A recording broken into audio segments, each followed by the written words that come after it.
welcome everybody. This is the Culture Works live stream series. I'm your host, Chester Elton, joined by the guest of the day, nay, the week, the month, the century, my good friend and co-author, Adrian Gostick. Wave to everybody, Adrian. Okay. And I won't say a word. Thanks. Yeah, I thought I dressed it up by wearing my fancy headphones this time. Is it a good Ooh, look? What do you think? that's Yeah. very nice. Yeah, you Yeah. look very official. Yeah. Anyway, today on the live stream brought to you by the Culture Works, we want to talk about how to build a more resilient team. Now, Adrian, you recently wrote about this in your Forbes article, and I think particularly now that there's still all this adjustment going on in work about, do I come in live? Do I work from home? Is it a hybrid? Relationships are getting tricky, right? And in the workplace and outside the workplace and virtually and so on. So start us off. What are some of the key areas that we should work on as far as how to build a more resilient team?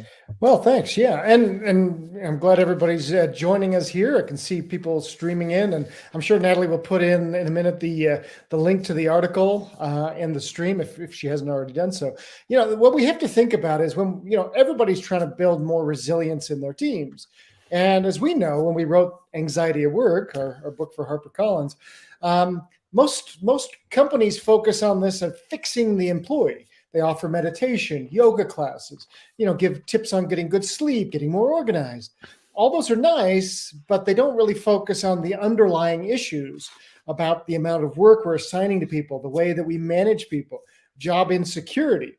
Some of the stats we quote in the article are that February 2023, so just a few months ago, 40% of people said they were burned out by their work. Wow. That's 4 in 10. That's Wow. a problem. Yeah. And burnout, it doesn't seem to be going away. We all thought that, hey, once we kind of get on the back end of the pandemic and we've kind of got this figured out and, the hybrid work load and whatnot is going to be here, that, things would kind of go back to normal. And it's been anything but, hasn't it? Exactly. Yeah. And as we found out too, when we were writing Anxiety at Work, really interesting, Harvard Business Review, a study published there found more than half of millennials and 75% of Gen Z have quit a job for mental health reasons because we're overloading people and we're not giving them a break. You put soldiers on the front line, you rotate them. We knew that back in the First World War. They've known that for hundreds of years. Why do we keep putting people in these positions of pressure without any sort of backing off here? Yeah. And the number one cause, of course, of a lot of this stress and causing you to be less resilient is uncertainty. So one of the tips that you talk about right at the beginning of the article is, address uncertainty head on and then do it again, which I think is great. When I read that in your article, it reminded me of, when I had hair and you would shampoo and they'd say, shampoo, rinse, and then repeat. Exactly. Because, you and I do a lot of executive coaching and Sure. We'll talk to leaders and they'll say, no, look, Chester, I gave everybody a nice speech in January about our strategy. Now we need to get our heads down and get working. Do you remember what the lesson was preached in church in January? No, you go every 7 days if you're a churchgoer because you need to keep hearing different messages. So our point is, what have you done this week to tell people about the competitive threats you're facing in an organization, how we're responding, where we're going? I remember, one leader or one employee once told me, she said, I want my leader to be looking to the future so I can keep my head down. But I can't if I don't know they have an eye on the future. Yeah. Those questions about, like you said, how's the company doing? Where are we going? What's the big strategy? And then kind of how am I doing and what's my future here? You answer those questions, it tamps down uncertainty. And to your point, you can't just do it once. I also think that the way you do it is different for everybody. Some people just like that once a month text or the town hall meeting, or maybe you've got a Slack channel or whatever it might be. So just because you've put it out in one form doesn't mean everybody's going to get it. We always say, and we preach this time and time again, know your team, know how to communicate as well as when and how frequently. Okay, so on top of the uncertainty, addressing that and then doing it again, what are some other areas that you've researched, Adrian, about, again, building this more resilient team? Well, one of the things is overload. This is a big one because, and you've said this many times, who do we tend to give more and more work to? Well, it's our high achievers. And who's more likely to burn out is actually more engaged people than less engaged people because they're giving their all, they're so trying so hard, and they're more likely not only to burn out, but also to be plucked away by another competitor. And so we talk about this with managers that we coach, and they go, look, there's not much I can do. Work comes from above. But you might be able to negotiate with your leaders. And if that fails, you pitch to hire additional people or contractors. If that doesn't fly, there are other strategies that we talk about in anxiety at work. We talk about, look, help people prioritize their work at the start of a week.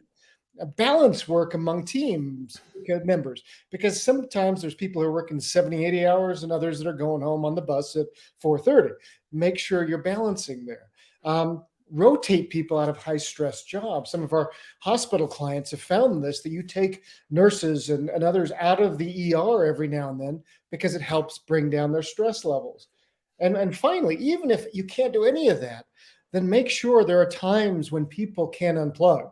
You're not sending out weekend emails. You're not making people work evenings. So there are times, vacation and evenings, weekends, etc., that they can unplug. That's so interesting. You bring this up. A good friend of ours, an executive that we've done a lot of work with. So funny. He's in sports, right? And it's the end of the season and all that, and all those high pressure jobs. And I said, "What are you going to do?" He says, "I'm going to take 3 days all by myself and just go off and, go running, go swimming, take a sauna, whatever it might be." And I thought, what a great example for the rest of his team, let alone absolutely necessary for him, just to say, I am absolutely going to take a break. And to your point, encourage the rest of the team to take a break. Now, there's an interesting comment here. I'd love you to comment on, Adrian. Dr. Sana Yassir talks about body language as part of the communication piece. How important is it? And, we've got body language that's digital now, right? Yeah. How does body language impact how you communicate to your team? This is a really interesting one. We've done a lot of work around this because look at us right now. You can see us, you can see our hand movements. So when we're doing Zoom meetings, for instance, because you talked about the digital body language, make sure that people are you're able to kind of see each other, at least, kind of, mid sternum up. Now, a lot of people get like this, right? And so there's just something that happens there where you're not able to see how people are gesturing.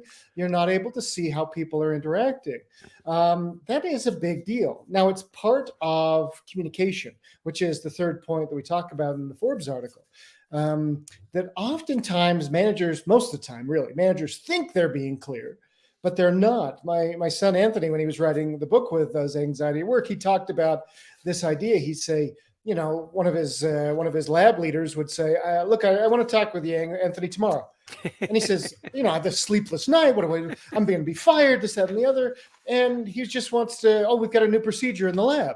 He said, why didn't you just tell me that? Yeah, just give me a heads up, right? Yeah. Isn't it funny how we always assume the worst, Exactly. right? It's like you get a call and it says, Summit Police Department. You go, well, that's not going to be good. that can't possibly be good. They're selling calendars. Yeah. Yeah. And they're just saying, hey, we've got the PBA, fundraiser or something. Yeah. Oh, geez, thanks. It's so funny when, just to jump back to the doctor's comment, is the idea of digital body language. You said, you can see each other. I always think it's really interesting when people turn off their cameras. And again, you always assume, because I know when I turn off my camera, it's because I'm doing something else. I'm not paying attention. Or I've actually got up and left. So it is kind of interesting. You talk about communication and how you do it and the body language and all that. It is nice, again, for that clear communication, just to have some rules, just some general rules. Like when you and I present digitally, and we do it often for global audiences, we say, hey, look, we want this to be interactive. If your camera's on, it means we can call on you. Yeah. So everybody knows, and then you can see the people that really do engage. Yeah. And we'll present to 500 people and there'll be at least 2 or 3 people that keep their cameras on. Yeah. Oh, absolutely. They're the ones that would be on the front row in a big session. They'd be raising their hands and yeah. I love what Shannon says here. She says, I'll share when I'm taking notes on Zoom, as I don't want anyone to think I'm distracted or don't care. Again, it comes back to communication. The more we communicate, the better. Because we had another, what Joey says, sometimes what you don't say speaks volumes. Right. So say it. If it's on the, if you're questioning whether or not it should, just say it. Yeah. By the way, thanks so much for the comments. It really does enhance the conversation and lets us know what's on your minds. Um, as we're getting through all your key points here, Adrian, you do talk about, look, come together. And we've already kind of talked about this a little bit. Bring your team together and say, hey, what do you want the rules to be? Get people to buy in instead of mandating.